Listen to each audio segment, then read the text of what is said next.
Live. Live, bro? Alright, great. I'm Alexander Sleewood. I'm Sean. And we're going to try and do a bi-weekly tech talk where we're going to engage all of our customers, friends at UEventLive. Everyone out there in the internet, right? The internets. And we consider ourselves two tech nerds, so what we're going to be doing is talk about upcoming technology, and we're going to ask people to chime in because I'm always up for learning. I mean, we should draw a little line down the table here, I think, because there's like the Android side of the table, and then this is like the awesome side of the table. Yeah. And just gotta get that jab in, right? All right, no problem. Yeah, okay. But you know what? Myself doesn't hurt. Yeah, but you know what? Well, welcome to larger phones, larger screens, you know. Tech from 2012. Hey, size matters. So, what we're gonna do here is, we have a little agenda that we publish the thing, so we're gonna start off by, first of all, I think we're gonna have you tweet in. If you can tweet in, you can talk to me or Sean. I'm at AXSuite. I'm at SMR Photo. And if you tag any photo or the hashtag UEventLive, like the letter U, as in our logo, we'll be able to field some of your questions, get some of your answers, and hopefully you guys know more than us and can teach us something. All around, it's gonna be a fun time. So. Right. Turning that off. Okay, no problem. One thing too we want to discuss is we're a camera store. We pride ourselves on having all the camera equipment at professional needs. So one thing that we are going to do is talk cameras every time. And as much as we wanted to exploit the unsecured feature in the 750, we're going to give them a chance to update the firmware. Oh yeah, I mean they've already actually addressed it anyway with fill everyone in on what I'm talking about there. So with the D750, when the camera ships with the Wi-Fi, where have you shot with the camera? Yeah, a little bit. Okay. Yeah, not a whole lot, but just enough. That, Brian, can you bring me a D750? Yeah, thanks. So they basically shipped it with Wi-Fi like all the cameras have now, where you can share your photos, put them on your phone, put them on the internet, whatever you want to do. Okay. Automatically, or do I have to connect each time? Pretty much through the phone itself. So you send them to the phone, then the phone sends it out. I do like a personal hotspot on my iPhone, and then boom, the camera. The camera makes the hotspot, and that's where the whole thing. So not to the internet, only to my phone. Only to your phone. Okay. And that's actually where the issue started. Was that basically every smart device that came out, there's a secured connection between the two. So it's, there has to be a password involved, or there has to be something there to keep it so that your phone is unique to that camera. Right. Keys, encryption, yeah. By default, even a hidden network, it does it. Oh yeah. By default, it's set to not be secured. Okay, so almost like me doing a hotspot on my phone and like anyone being able to log in the airport. Exactly. It's like ding, ding, ding. I have 300. Same exact thing. My thing. Yeah. So if my phone's connected to the camera, no one else can log in. No. Well, see, from my understanding of it was that like if you have the camera and you turn the Wi-Fi on, anyone can log on like that. Right. But let's say my phone's connected. To that, one connection. Yeah, to that I'm pretty sure it is a one-way or one connection device. I pretty much know that's the case. So once I'm connected, I'm good. But I drop my connection, you can log in freely. And take your pictures and whatever you want to do. So that's where they came to. You have some limited access. So only if I have pictures that aren't deleted on my card. Oh yeah, no, exactly. If I did a naked photo shoot last night, took out my card and have a new card in, you're not going to see my Adonis-like physique. All over your phone. So don't worry, it's not going to be on Reddit. Right, it'll be fine. The 4chan. So, right? Is that what everyone's doing now? Yeah, 4chan. There you go. All right, so I go in here, I go to the settings. How do I turn on Wi-Fi? So with Wi-Fi on these guys, it's kind of funny. I haven't actually done it. I haven't played with it either. So to my knowledge, you're just going to do this. Go in here. Do I need an app on my phone? Yeah, there is an app for it. Okay. So what we're going to do, I honestly do not like Nikon menu systems. They are a pain in my butt.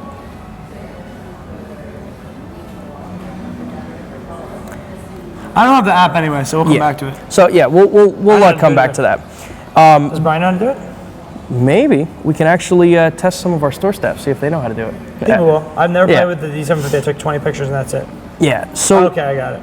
Yeah. So basically, the way everything got kind of corrected with Nikon. I don't even see how to turn the password on here. you have to go and you have to turn on basically the secured side of it. And Nikon put out a press release right away about the camera that you know, if you get it right out of the box, you have to do this. Okay. You don't have to if you really plug in don't want the computer, to. and that's how you set it up. No, it's just a step through with go here, go to this menu, turn this on, and then create a password for it. The Wi-Fi so feature is important, I think, for the cameras to have. I think that we saw some devices coming out with SIM cards.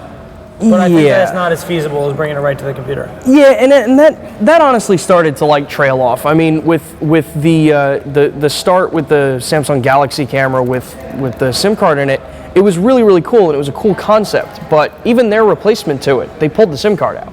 Yeah, they have to. I mean, you know, carrier subsidization is a bitch with that. Well, no one's going to pay $10 either for it.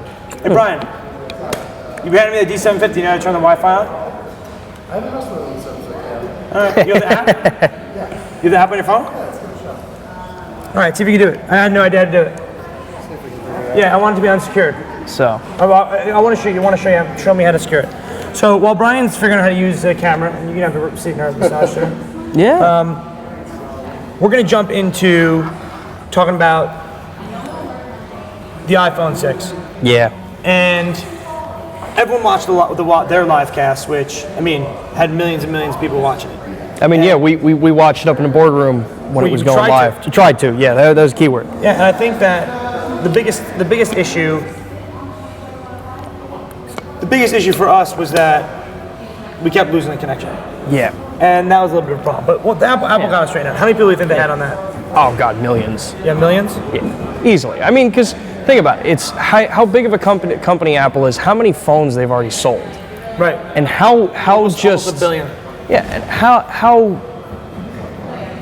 into just everyone's lives Apple is in general. Yeah. You know, everyone people care about that stuff. Well, I mean, when you look at Android and you look at there's tremendous market segmentation. You have very, very inexpensive phones, very high-end phones. Everyone also compares those 30 different models to iPhones. So they're looking at to the one device. Right. So Apple rolled out these new phones, and obviously we were pretty interested in the camera features. Yeah. But they rolled out these two new phones. They have a 4.7-inch screen and a 5-inch screen. They didn't revamp their old 4-inch screen. Yeah. So the 5S is still exactly as it was. And they kept that in lineup. Yeah. And Samsung immediately fired back. Oh yeah. With some advertisements. within like, I don't know, maybe what, less than 24 hours of release, there were all of the Bengate stuff, and there was all of the the size comparisons that they came out with at first. And well, the Bengate, I'm going to come to the defense. The Bengate came out after the phones came out, and I saw the 5.5-inch screen. We have the, what's up, Mickey? We good? Sound like you know what I'm talking about? We good? All right. Yeah, cool. Kind of sound like we know what we're talking about? All right. Well, hopefully we get a little bit more fluidity as we continue. That's a word. Yeah. So, primarily, I think the thing is, you and I talked about it, and you said, hey, how's your new phone? Is it bending? And I'm like, it's pretty thin, but I mean, with enough force, I could bend this computer. I could bend your tablet. Yeah. So I think that's a little bit of hype overblown. Kind of like antenna. Oh yeah. It's going to blow. Oh yeah. Yeah. But memory card for it, I forgot about that. Oh, that was our issue, no memory card? That's the thing with all the Nikon cameras. You have to have a memory card in the camera in order to get the Wi-Fi to work. There you go. Memory card required for Wi-Fi. Shoot some shots and then come over and let me say it. So, for us, obviously, photography is key. We're a unique photo. New Jersey's largest camera video superstore, and the iPhone. We were a little bit surprised as to no increase in resolution. Actually, I wasn't surprised. I think you were a little bit more surprised. I was a little surprised, honestly. Because Samsung is what they're all like 13 is about what everyone's at now. And how big is that sensor in the camera? I mean, I'm thinking like a full frame DSLR camera, a 5D is like almost the size of the iPhone screen. Basically. This is like tiny. So when they go from 8 megapixels, Apple's at 8 megapixels. Samsung's at 13. Yeah. Is there a sensor size difference?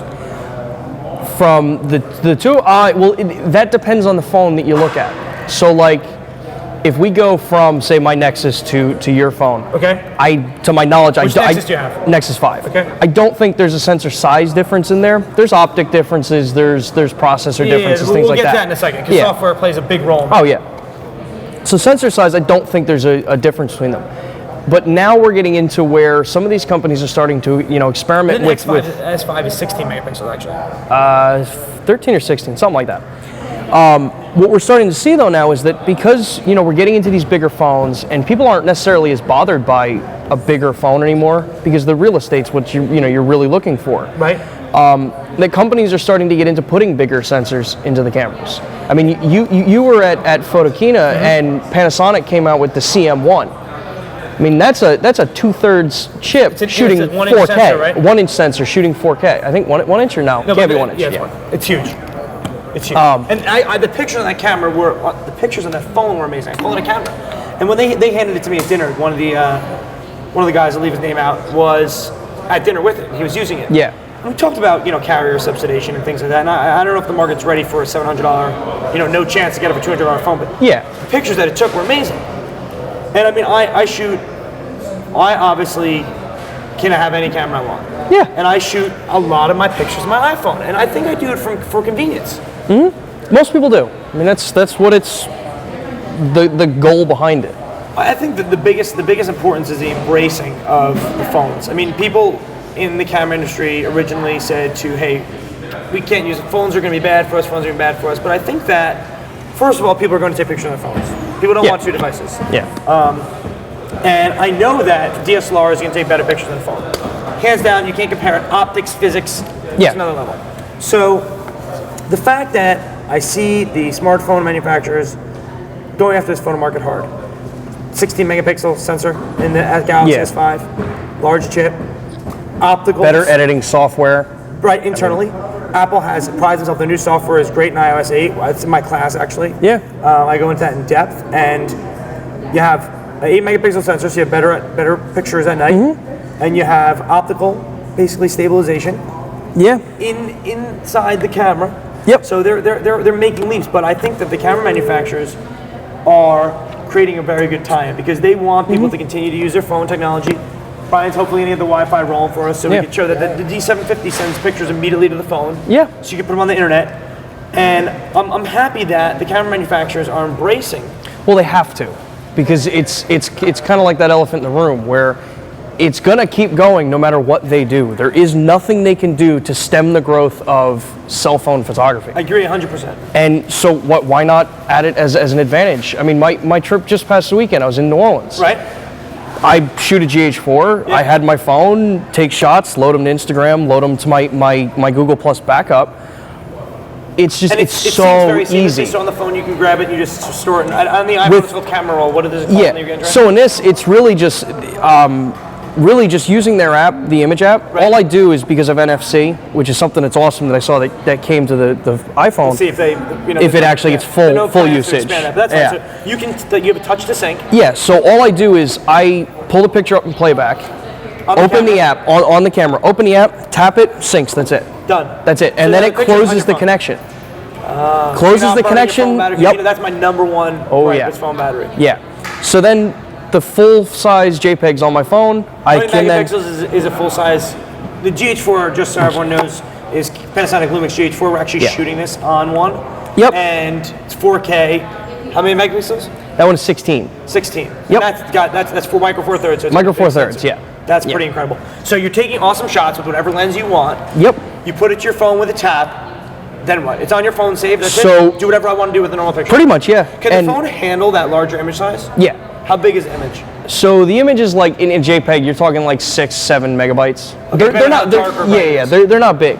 But the biggest thing that I like about it, and it's same thing with iOS and the iCloud, is that as soon as that photo hits my phone, it's automatically starting to back up to my Google Plus account. And can you just on a side note for my own knowledge, can you control that whether it goes cellular or Wi-Fi? Or, yeah. Okay. Yeah. So like when I was down there, because I'm on the T-Mobile plan here, which at that point I have no data overages. I get as much data as I want. On T-Mobile? Yeah, on T-Mobile. Great. So with that, I don't care if I'm uploading full res photos over Wi-Fi, because I don't care. Over cellular. Or over cellular. Yeah, sorry. The biggest concern for me is on that is I'm on beta, but I have iCloud photo library. It works for me. Yeah. So it works great. It syncs, and I keep an optimized version on my iPad, which I only use in my apartment. Yeah. On my phone, I keep the full res. So I have like 30 gigs on my phone. Yeah. But I don't have that kind of syncing capability that you have with the Android. What I do is I airdrop the pictures to my phone if I want to have them in there. So then that's a whole process though. There's not taking quick pictures from me. Yeah. To the internet. But you know, it's just going to get better as it goes. I mean, you know, with all that kind of stuff, it took Google a long time to get to that point where seamless backup was like that. We got that going. Sweet. Well, I mean that's important, and I'm right to my iCloud library. I have 9,000 photos, and that's the way to sync it. Yeah. But I'm glad that I to sum up the opinion, I think that the more that the camera manufacturers embrace the phones, the more people are going to be interested in photo. Oh yeah. And I think that they're going to see, you know, what really a camera like this has to offer. Yeah. I mean, just to give you because you know, in the end, it's just like you said that's before. A chip. Yeah. I mean, there that's is the size growth of half my phone. Yeah. Talk to me. So, is Brian in the shot? Make you fix this, so Brian, get him in the shot. Yeah, come on in here, man. so it's pretty, I don't need pretty you. simple what they have. You want to listen to that? You can give a little Christmas mission? Let's see here. All right, so camera's on. All right, so camera's on. We've engaged the Wi-Fi here. Okay. And we have an Android? Yep. Okay. So you can go to just take photos in there. What if I want to? I can leave this. So can I turn At the phone? the moment, it is an ad hoc network directly from the camera. Okay. It seems a little bit simplistic what they're offering at the moment. It doesn't look like you have a whole lot of manual control actually through the So I can take a picture right now? Yeah. Press take photos. Press the live view on the rear there.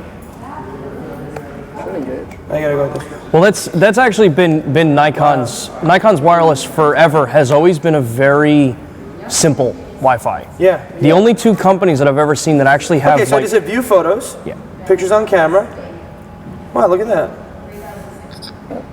Cool. So it is downloading, but you do also have the remote control, which we'll get to in a second here. Okay, great. So now that I'm done engaging, you could jump on my network. Do you have the app? You could jump onto the camera. Is supposedly? Let's see here. Did you encrypt it or no? I did not. So let's see if Sean. And show me how to do that so I can handle that. So take a look at that. There's a picture of two studs. So we'll go back to the main menu here. Okay. Engage the live view. Go to press take photos on my phone here. It should load up. So is the fun part about trying to show Wi-Fi live in a camera is always like. Oh, I want to show how it's going to work when I'm in the field. But this setup is meant so you put the camera on a tripod and I remotely can take a picture. Basically, Yeah. Oh, great. Okay, I got it. I see it. Okay, cool.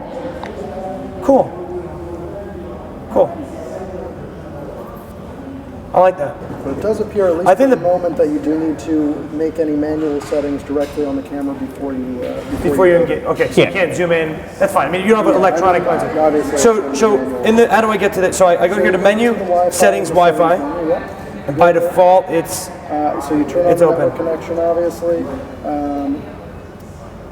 Right. So what should be? Right now I had it on the push button, but is it giving me the options to change? Yeah, I could change the connection to be enable, disable, or I could actually use this to send it to a smart device. If you want to send a specific photo rather than opening up the whole application. Great.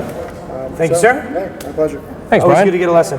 So, how come I couldn't find it in the menu before? Because no memory card, I can't find it in the There's no menu. memory card. Okay, great. See, and that was actually funny because I can't find it in the menu. I guess yours disconnected. Mine all of a sudden was starting to actually connect to it. Okay, So without the security feature enabled, I turned it as off, soon that's as why he you lost linked, as soon as it broke the connection between the phone and that, this was automatically ready. This is kind of what I wanted to have our discussion segue into. The fact that there's going to be always that level of gripe where people are going to be upset. But in reality, you're using a piece of technology, an advanced piece of technology. You need to have a level of sophistication. Yeah. And I mean, my dad always says to me, "Oh, people don't know your iPhone." I'm like, "Please don't involve me in teaching them." But there are all these features. And the more features they put out, people still can only use a narrow percent of them. Yeah. And I think that's kind of where we're going to be going with this conversation. We're going to get into some of those intricate features. Yeah. On the camera, there's a setting to make it secure. Oh yeah. People have to make it secure. And I mean, you ever go to someone's house and their Wi-Fi isn't secure? I mean, that's on them a little bit. There's no, I don't know. That's just waiting for disaster to happen, you know? Yeah. I mean, it's okay if you're in the, you're in the woods. It's fun because no one's around 100 million feet. Yeah. But when you're in a, densely populated neighborhood, people are going to be on your Wi-Fi. Yeah. In my apartment, we have we had poor cell reception. previously with Verizon. Yeah. We moved to T-Mobile. And we had a signal booster, and it would allow up to 6 connections in 911. So I'm like, wow, if I go to make a phone call and 6 other people on my thing, I'm not going to get my phone call. And you're boned. Right. So they're going to be using my internet and use my phone. Yeah. So it was. Well, that kind of goes right in with again, the iPhone 6 is the first phone from Apple that lets you do the Wi-Fi calling on T-Mobile. Which, Correct. When you think about that, like how good that is, because when I was down in New Orleans, because I can do it on this one too, there were certain parts of the hotel. That's on T-Mobile has it, right? Now, any new phone on T-Mobile will have it. Okay. Older phones, it's hit or miss. If they happen to have it, it's cool. That's a feature where when the phone's on the Wi-Fi, it'll actually make the call over Wi-Fi. It's a true voice over IP call. Yeah. Actually, the iPhone on Verizon is the first phone that will enable voice over LTE. Mm-hmm. So you can actually make a data telephone call, which is very simple. And they spent the cellular network spent all this effort getting them networks so they can make phone calls. Then they're like, wow, this is the data. So there's a huge shift of data. Everyone remembers we had Edge, which is GSM, and then you went to 3G, which is essentially you have more bandwidth. 4G, and then LTE, long-term evolution. So on LTE, we have that bandwidth to make a phone call, and then we could use the rest of that data set to still use the network as you need to use it. It probably uses a lot less data.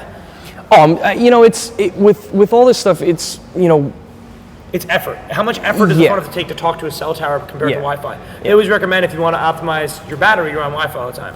Mm-hmm. Actually, we were watching the Syracuse football game in the cab, and I hotspotted my phone to my friend's phone so he could stream the game on the Wi-Fi. So we're kind of like balancing off the batteries that we're going to be using there. Yeah. So, since we're talking about the iPhone, right? I know you're a biker and keeping yourself healthy. Yeah. I ran for the first time yesterday. How's that feel? It felt good. I was a little bit faster than I thought I was going to be actually. That's good. Yeah. The bicycling helps probably. Probably. Kind of the same motion. Every time my wife and I religiously use Strava, and I use it for myself. I like to see the results on there, and I think that I want to finish your thought because we're gonna have a whole. It's actually exactly where I'm going is into all the health apps that they've built in there because I figured that'd be a big thing for you. Well, I mean, not to jump the gun, but this morning, Scott called me, our marketing director, and said, what's your resting heart rate? So I said, I don't know. I said, how do I figure that out? Not that I didn't know. Yeah. I didn't want to have to sit there. And he said, well, hold your hand on your wrist and wait till 60 seconds to go by. And I'm like, well, there's probably an app for that. Oh, yeah. So I downloaded Pulse, this free Pulse app. Using the thumbprint reader? No. It uses a camera lens, and you go like that. Oh, there you go. And you get your resting heart rate based on your pulse. And you get a little couple beeps, and after a couple seconds, you get a nice little pulse. And mine's a little bit high right now at 74, but this morning was about 55, and Scott was like, no, you'll be dead. And he came in and relaxed and did it. But I mean, the phone's monitoring the health of the kid. You have the watch, right? Which watch you have? This is the LG watch. So this is the basic one. This doesn't have the heart rate monitor or anything. Okay. But that is one of the coolest things I think that's coming out with all this stuff. Give me your full opinion, because you kind of wanted to segue into health, and I saw it next on the agenda. So there's so much that's been touted about smartwatches and stuff like that, and a lot of people are not necessarily bashing it, but they're like, well, why do I want this? A lot of companies have rushed to market too, I believe. They have too. I mean, I honestly, Google rushed, I think, to the market with this one and Samsung Gear. Okay. With their first two. How is that handled? So Samsung's that Google? These are like the Nexus devices of smartwatches. Okay. Let's put it that way, because Samsung came out with theirs I think last year or the year before. They came out with their first smartwatches, which were cool, but they were big, they were bulky, they were kind of niche, and it was, if you really wanted it, you just really had to be that kind of guy that wanted it, or girl that wanted that. When this one came out, started looking at it and saw some pretty cool advantages to it, where I used to not really ever wear a watch, and then I got a Pebble smartwatch, which was pretty cool. It was super basic, simple, read my text messages, emails from work. I could see if it was something I had to answer right away. Right. And then this one came out, and we started looking at it, and because it so directly integrates to Google Cards and Google Now that is so heavily built into my phone. What is Google Now? Google Now is basically, it's a card system that Google has. A card? Yeah, so the way it works is all of like the most pertinent information that's from your calendar, from your location, basically all the basic information of where you are and what you do. Kind of like my notification center on the Yes, iPhone. exactly. It populates it into one area on the phone, right. So all you can see is like right now, mine says weather is 68 degrees and cloudy here in Fairfield. Okay. But so this has to connect to your phone. This has to connect to the phone just to use that feature. How long will the battery last? So far I've had this thing last for about a day and a half so far. Okay. Without having to charge it. It's weather resistant. I haven't tested if it's waterproof. My assumption is from reading it that it is waterproof, that you can shower with it, you can swim with it, all that kind of stuff. And you're not really gonna have a problem. That heavy. It's not that heavy. It's not that big either. I would use, my opinion is that the watches are going to be very important. I mean, a lot of people use their phone to tell time. Yeah. And a lot of people use their phone like a watch. And I think there's always room for a mechanical watch. Oh, I yeah, like that definitely. my watch works. It works. You don't have to charge it every night. Sure, but yesterday I went for that run, and I was like, if I could just wear my watch, I'd be pretty happy. And I know a lot. Samsung had the watch with the headphone jack, etc. Yeah. I don't know, but I would like to see my time on it. I would like to see how far I went. The GPS. I use the Garmin smartwatch, which I had the same mindset as you. Hey, let me get the one that can read my phone emails. Yep. So I don't have to be on the phone during a golf match. Yeah. But the GPS on that is great, and I'm far away from the hole, and it lasts a long time. Yeah. I think that certainly the future of tech is definitely around health. People want to be more health oriented. Everyone wants to lose weight, everyone wants to be in shape. And I think that, first of all, that has a lot to do with knowledge, that people know that they're going to live longer if they're healthier. And I think that's the basis for everything. And, like when we were walking on our trip, one of the cool things was that this had New Orleans? My wife, my sister-in-law, her husband, and then our friend. You're the tech guy. The tech guy. Okay. So one of the cool things was my watch. The basic thing this one does do is monitor your steps. Okay. Now it's steps, so it's not really that accurate. But on average, they test it so they know how many times you swing your arm as a football. Yeah. And does it use GPS for that? No. I believe it uses GPS and motion. So I think it uses however the watch is moving, but it can't monitor if you're going upstairs. There's a bunch of people between us and stuff, so nice. Just go ahead. Yeah. So it won't monitor if you walk upstairs. So when I see that, it kind of leads me to believe that it's probably reading distance as well as how the speed you're moving. The iPhone 5S was the M7 chip, and now they have the M8 chip. And essentially that does is, it's a very small chip, so you use a lot less power. It takes the load of processing, how many steps you did, the GPS, the motion functionality, all through side chips. It runs in the background really small. So it's an actual legit health dedicated. Right, and when you use a big processor, it takes a lot more energy. That's why you always hear, hey, they're making a 14 nanometer processor. So the thinner, the smaller the processor that can go as fast. Less power. Exactly. So in the phone, I have HealthBook. So HealthBook, it basically just reads the raw data from that chip. Yeah. And outputs how many steps I took. So it's a very similar thing. And the way that they test it is Apple goes out and they walk up with it. They know how many steps I took by counting them, and they balance the feedback of the motion in place. So they're getting pretty savvy with the way that they monitor the health and the steps. And like you said, it's a pretty cool feature. It is enjoyable. Yeah. I mean, so with all these watches now, so there's the Apple Watch that's due out sometime next year. I think early next year is what the original thought was. Which watch? The Apple Watch. They said January. January? Early next year. So there's that one coming out.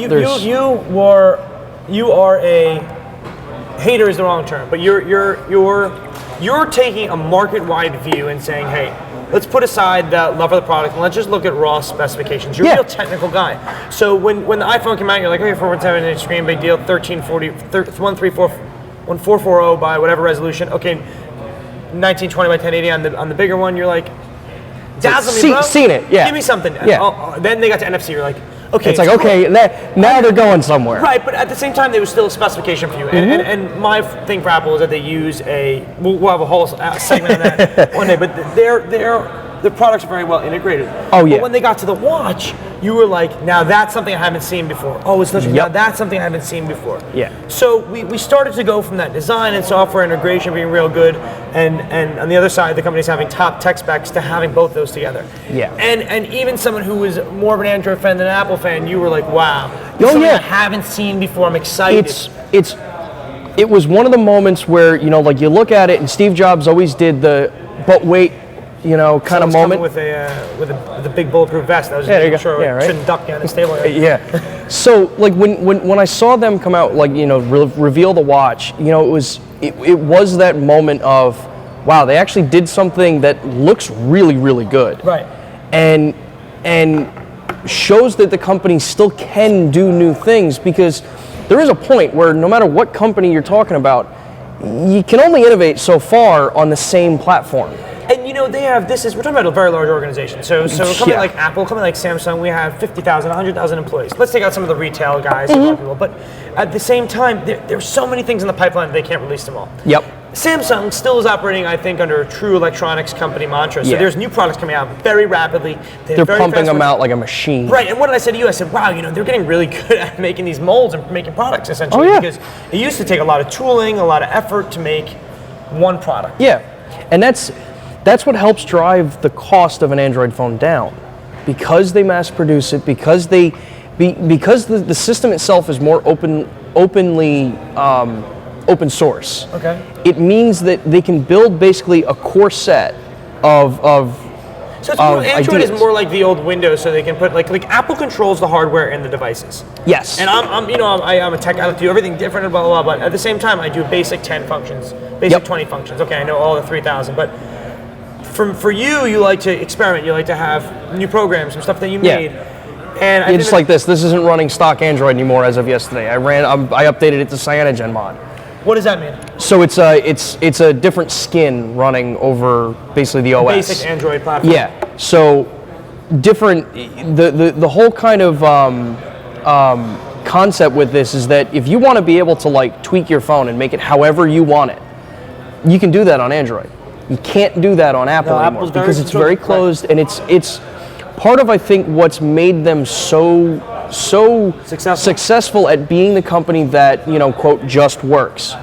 Now that's taken a very broad stretch on that, flaws in but this technology. yeah, but that is and even someone on the Android side who likes total customization. You like to be able to do whatever you want with your phone. You want to put different skin on. You want notification center. You don't. Mm-hmm. You said, you know, it doesn't always work right. There's some bugs. no, exactly. We were at that show, with CES show, and we saw all those, there were 50 Polaroid tablets, and I said, what are these things? And you went up to him and you said, Alex, this is how you do a basic test if it's working. So you pull up my phone, you stream something. We looked at that one, and it was lagging terribly. We made a terrible job. And that's all this hardware that this simple software has to handle. So Apple has closed device. Every one of these iPhone 6s is going to be exactly the same. Yep. Same set of chips in there. Only Same small set of OS, same drivers. hardware. It's just going to work. Right. I could take my computer and override it onto a Mac desktop, and it's just going to turn on. It's going to operate identical. Yeah, the PC. Imagine you try to turn it on and be like, PC's your pain in Hitachi the hard ass. drive isn't working. So for what we're talking about, people that don't know, this is something cool that you can try with your phone. If you're an Android user, And on the if you next cast, we're gonna have some more. better camera angles to show we closer need to stuff. show you guys what's going on over here. So what you basically do is you take your phone, you go into your settings if you're on Android, you scroll all the way down to the About Phone setting, and then look for where it says Android version and tap it a bunch of times. When you tap it a bunch of times, you get these cool little graphics.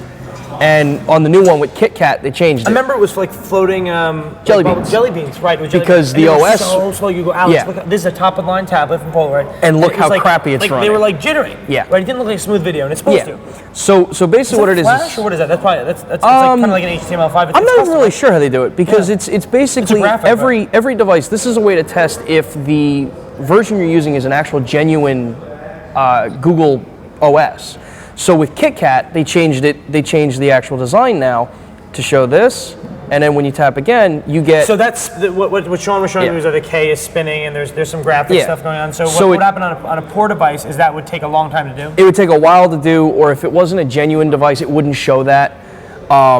Oh really? Because I saw a device and I couldn't get. I'm like, Sean showed me how to do this and it wouldn't show anything. I was Yep. tapping and tapping and tapping. Yeah, and so like because I'm using Cyanogen Mon, they make another one too. Okay. So Cyanogen to show that you're using a that genuine slowly. version of Cyanogen. Cyanogen. Yeah. Cool. So Let's tweet that out. Let's tweet out what the name of that is. Someone Yeah. do that. So Can anyone do that to the phone easily? Yeah. Yep. Like I'm on iOS 8.1. 8.02? No, 8.1. 8.1 came out? So, Cool. well, it's a beta version, Yeah. and I like to make sure our apps are working is the reason that we kind of get ahead. We have a couple apps, and I'm involved in some other projects outside of here that I can't talk about, but I need to make sure stuff's going to work when it does roll out. And one of the things that you typically find is new features, but there are some bugs. So a lot of people are hesitant to even update when an update comes out. Yep. And I think that on the Android side, there's just so much segmentation. There's just so many devices. There is. There definitely is a ton of segmentation in Android. Remember we tried to help some of our customers out and we brought in 2 different sets of tablets? Yep. How come some of the tablets like have the Google Play Store and some didn't? And I was told that it's because they have to pay extra money to Google per device, like $50,000 for the initial run, then $5. Yeah, there's probably something along the lines so of these that, two identical devices have different software in them, and the customer experience is going to be different? Yeah, it's just tweaked a bit. So it's the same thing, like if you look at, so some of our manufacturers make, say like, big box store versions of a camera and then our photo specialty versions of a camera. So one of Panasonic's ones I remember was last year's model. There was like the Best Buy version. Then there was our version. Wait. It was called the Best Buy version? Or Well, I mean, that's like shorthand only for them. it. Or like a big box store version of the camera. Okay. And basically what they do is it's generally the same camera, but there are some features taken out on the big box store version from ours that maybe not everyone's really going to care about, not So they wrote 2 want. different versions of firmware? Basically. And tweak the hardware a bit too. Price points were different? Price points were different too. One of them had a touch screen in our version, but didn't have a touch screen in the big box store version. I mean, it was called the same model camera? They were different model numbers too. So that's like when you look, you'll see it's the same thing in this side of the industry in the phones. It's almost like you buy an iPhone 16 gigabyte versus 128. Yeah, it's all just to give more options to the end user who may not need and it's everything. Such an there. incremental amount of money for them. Oh yeah. Yeah. Let's see what else we got here, because we're kind of jumping all over today. Yeah. And it takes us time to get everything set and get rolling with our talk. And we have a couple people giving some feedback here. Yeah. But I want to roll back to our agenda, if I could find it. And I wanted to touch base, since this segues well, and I can talk about the iPhone for 200 years. I can give you a million features that you didn't know about, etc. But I want to talk about the upcoming Android L. Yes. And Apple made a big, Apple shocked a lot of people, and there was some negative feedback around it, but it added a lot of background features when they rolled out iOS, including background app refresh. Yep. And that's my favorite feature. I tell everyone about that, because you want it off on every single program unless you don't need it on, except unless you use a program that you need running in the background, consuming power, like Strava. I use Strava to run, and I use Strava to bike ride, and I need that to run in the background. But I don't need Facebook to be updating every 20 minutes. Yeah, I don't need my it's newspaper pointless. to update. I go in and updates right away. So they did a big redesign with a lot of new features, and you told me a couple weeks ago we were talking about Android L. Yes. And I think that's Android's iOS 7. Not feature-wise, I'm just talking about like redesign, right? Yeah, so when you look at it, Android right now is in the process of we're using foods like Jelly Bean, Kit Yeah, Kat. yeah. So it's always based off food, and outside of Google's, I think it's called Googleplex, they have statues of all of the Android versions from Egg Claire to gingerbread to I think Kit Kat's Let the me new talk to my director for a second. Meg, do we figure out a way for you to put up like a picture if I want? I can message you, I am it too?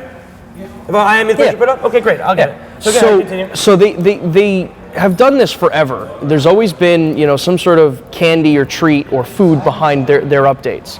So what came out now is Android L is the new version. So a lot of people are like, is it lollipop? Is it lemon meringue pie? Is it something like that? But as of right now, we just know that it's... What are you doing? Okay, keep going. Who? Send it to my email, because my email's up on the thing. So I chat to Sean? Yeah. Okay. And once again, guys, that's a URL, huh? Holy crap. All right, let me give you one more. I got a new one. Yeah. Go to the second one. Just show it. So that's what they're after. And remember, you guys, if you want to send us a tweet, you can make sure you hashtag UEventLive. You can send a tweet to AXSuite is me. Sean is... You send a tweet to SMR Photo LLC. Yeah, or send it to We'll have Photo, to change and we'll that jump into eventually. your topic. So basically, with Android L, what they're doing now is they're changing the way it's showing Jelly Beans. So like what you can see right now, that's like what their lawn looks like, and they had just actually put out something that they are prepping the lawn for the new launch by putting up signs everywhere and a crane and everything. So we know it's coming anytime soon. Is now, it L like for? well, the code name for the developer preview was Android L. Okay, just so code name. so what we don't know is what it is. So basically, That's good, Mick. You can back to us. You good? yeah, you can go back to us. So with the whole shift in Android L, Focus on what you're saying. So with these devices here. The shift with Android L is that they're going to a newer design. They're going to what's called material design. That's what I meant by, iOS 7 was the new. It was a big change for the OS. So material design is what? So material design is basically taking everything on the phone and making it react the way it should react in real life. So apps just don't show up. Has weight. Like when I throw it, it kind of goes. It reacts a very specific way. So to me, like physics, almost like physics. Exactly. Yeah. That's the whole point of this. So with the new update, what they're trying to push is that if you look at a piece of paper, and you open a new app, in this case on top of it, it doesn't just show up. It comes from a point. So if you open an app, the window grows from that point into the screen. If you have, say, like you're in your phone dialer and you click on a person's name, the person's contact info comes from that area. I'm so used to it, right? But it's basically it's made to have the entire OS look like it should. Where Apple went to a very flat design, they're going the other way. They're saying we want to show that if you have an app open on top of another one, or a window open inside of an app, it reacts away. It has a shadow behind it. It moves in a certain way. It has texture to it. And they've already started doing this. So anyone that has an Android phone and you download the most up-to-date Google Chrome, it's already looking like material design. So with this shift that they're going to, there's going to be a very cool look to all the devices now. And like when Apple first made their devices, they had what was how do you say it? Skeuomorphic design, where everything was like real life kind of. So like you had felt in Game Center, you had wood in the back. They had that god awful Western look. Okay, it's god awful for you. I kind of like that almost better, but now you get used to it. So, I mean, we're talking about companies that put out mass amount of devices. So, my original question, which is for user experience, are we going to see? Do you believe less segmentation on the Android side? So, are they going to try and get all the devices up to speed, or is it just no matter what they do, there's so many devices they can't do it? With the keynote, Apple has had the whole life only 7-8 devices. And they all ran the same variant of the same software. Yeah, actually now the iPhone 6 there's only 2 sets of software. Yeah. So basically with what... One for the 6, one for the 6 Plus. Actually only one set, excuse me. It used to be if you had the model a GSM or a CDMA model, you had different software. Slightly. But now it's only one piece of software. So what Google has done at their keynote when they launched Android L in the developer preview a few months ago was they talked about how... Oh, no, I'm good. So they launched this whole kind of concept of how they want to make it where they supply a basic hardware requirement for Android L, or for Android in general, that says, meet this. I'm assuming Bluetooth this, though. No, not even that. It's basic stuff. It's what processor speed you need, what screen size you need. It's super, super basic stuff. And the goal for that is to say, if your hardware matches this, it'll work. And the way this kind of really helps. Like what they're going to allow support for. We're going to allow these 7 displays. Exactly. But not down to the actual manufacturer limitation. So like the display doesn't have to come from this company. Like in this case, it's like the display doesn't have to come from LG. It can come from Samsung. It can come from Lenovo. It can come from whoever. But the goal with this is that Google wants to be able to provide phones for anybody that wants a phone.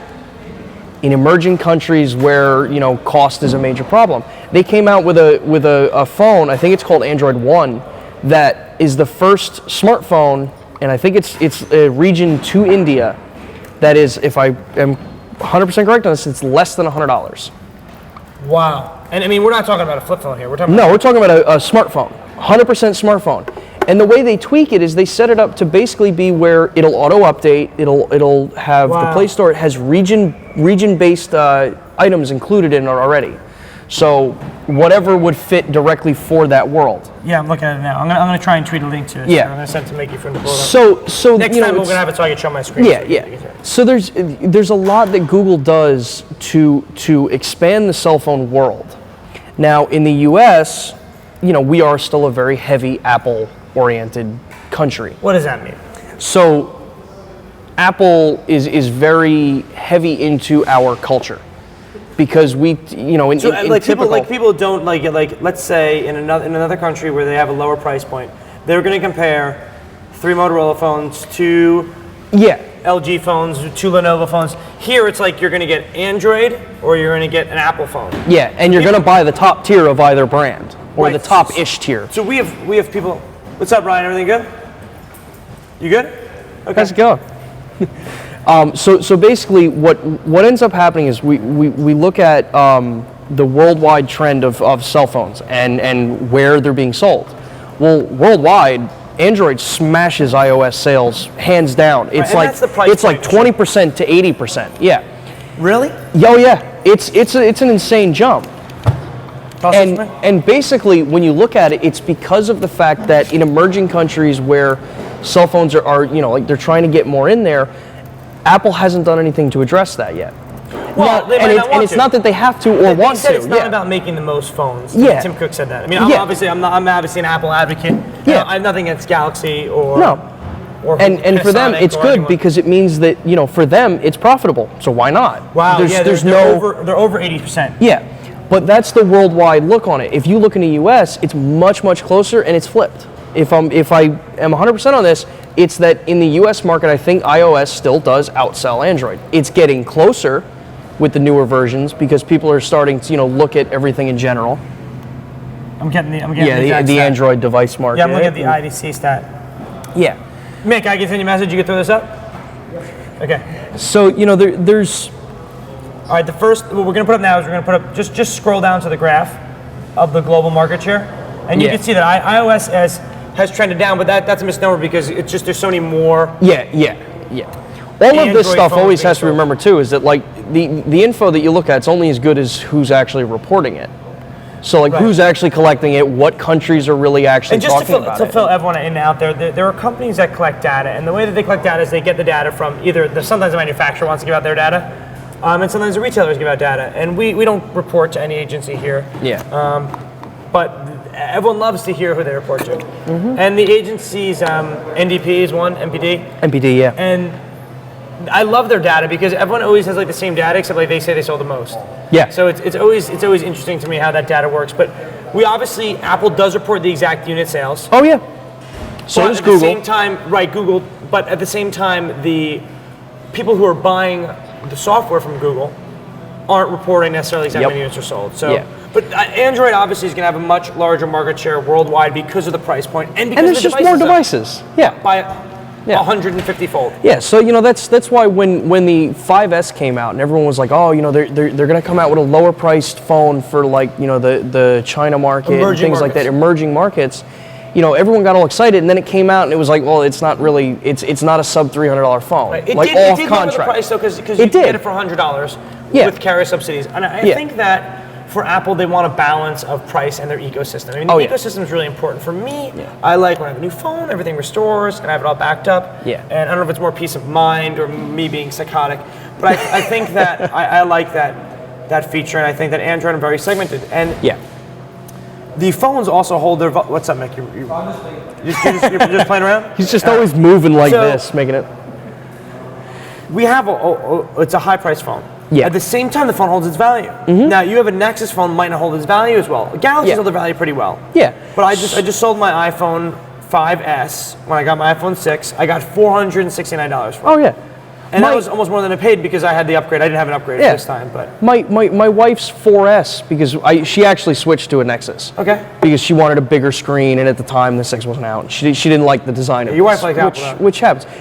Her business is Apple oriented, but what's good is that there are ways that you can transition between the two. If you're using iCal, things like that, you can get them transitioned. Well, I mean, we use here Google at our office for email, and that's it integrates perfect in your stuff. So the whole misnomer of, well, you have to pick one or the other is garbage. You can make any of it work. Yeah. But what happened? You guys having a board meeting over there? Any work to do? Yeah. So, We don't have any work to do? Let's do some work. Okay. always got to keep people in line, right? So, with the, I just totally spaced on what it is I was talking about. It's okay. Yeah. Let's move on to smartphones. We have so much We can stuff. talk about smartphones forever. Let's go into cameras We're going to now, wrap up actually. soon. Okay. I wanted to make one mention first. Yes. Before we get to security, which we might have to table for next time, I want to have a whole talk on security. Yeah. We wanted to mention the new social media network. Yeah, you can call it that. Ello. Ello. It's ELLO. And what we're going to be doing is everyone who tweeted in, we got your tweets, everyone emailed in, Facebooked in, we are going to give away a few invites. Yep. And we're going to announce those. We don't need to announce them on, but we're going to send you as a note. What is Ello? So far, from what I've done and played around on Ello so far, it's being touted in the news as like the anti-Facebook, which I think is ELLO.com, right? ELLO.co. Cool. So what a lot of the major media sites are saying is that this is the anti-Facebook, and that's partially because of their goal and their kind of like mission statement as a company was we want to be a social network where your information isn't sold. It is ad-free. We don't collect your likes. We don't collect this stuff like Facebook does. We have so and much Facebook's stuff to open talk with about, and we're getting so much feedback. And one of the things we were going to talk about is that the fact that like I occasionally pay $1 for an app to have no ads. Yep. And so with this is basically the way they're looking at this. Yeah. So with this, the whole concept of freemium. Can you get this up? You have Ello up on the screen? Yeah. Okay, great. So what you're looking at is Ello. Their whole model is called invite-only social media network. For now. Right. And it's a freemium business plan. Okay. So what that means is if people go on the internet, can they see what the back end looks like? I don't think so. Is that not that people have to know? Cool. Cool. So it's very exclusive. And we're gonna give out a couple invites then. Yeah, we have 5 invites to give out. Okay, great. So basically, the concept is it's free. It's super. You can post pictures. You can post pictures. You can post statuses. You can talk to people. You can communicate with everybody. But it is still in beta. Yeah. And they openly say that this is the beta site. I read it everyone was upset that they got taken down with a DDoS. Yeah. But the goal with them is that if you want to tweak your page and update your profile with all these things, it's a paid service. A couple bucks here, a couple bucks there. So it's taken the whole concept of what like in video gaming is called microtransactions, which is in all of these. There's always that. Software programming. You want to have a couple lines of code written, you can get it done for like 30 cents. Yeah. So that's pretty much what the whole concept is that if you want to run it free, run it free. If you want to tweak it and make it as personal as you want, make it as personal as you want. It's going to cost. As of right now, I can tell you it is a little bare. There's not a lot of people on it. Well, there's a lot of people on it, but to find people, you have to actively go try to find people. So the way they have it set up is you can listen to your friends or you can listen to the noise. What's the noise? The noise is everybody else besides you.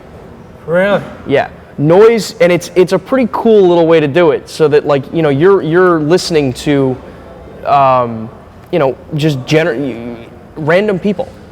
So, and if you like them, you click on their profile and you can click friend or put it in noise. And if you put it in noise, it starts to refine what noise looks like. So it'll prioritize posts from the people that you want to follow. It'll also kind of let you see photos, images, GIFs, anything that people are putting up there. I'm sorry, GIFs that anyone wants to share or view. So there's a lot of potential in it because of the fact that it's not Facebook. But to that point, people are all saying online, oh, well, it's the anti-Facebook, how can it survive?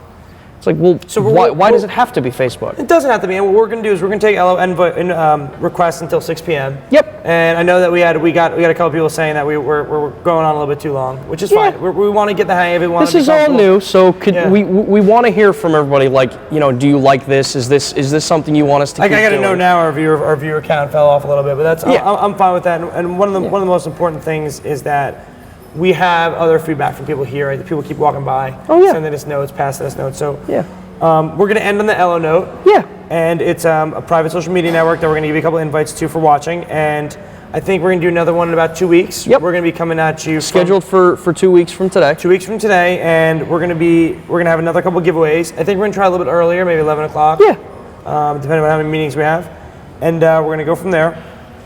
And we want everyone to, just be interested in technology. We're going to have a little talk with technology. We have a couple people who want to call in, so we're going to figure out a way to do that. Yeah. And yeah, and we definitely want to hear from anyone that views, was the negatively time or right? positively. Negative or positive, because that's the only way that something like this can actually grow is, if you like it, let us know. If you don't like it, let us know why you don't like it. Right. Now, I think maybe we break if you it go up a little crazy with why you don't like it or like really, trolling, some people don't have a, don't have a life. Okay. It is the internet.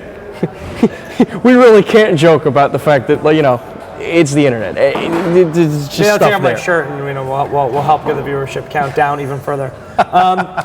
So we're getting the Ello invites until 6. Send in your tweets, send in your notes. I'm at AX Suite. I'm at SMR Photo LLC. Make sure you follow Unique Photo, Facebook, Instagram, everywhere.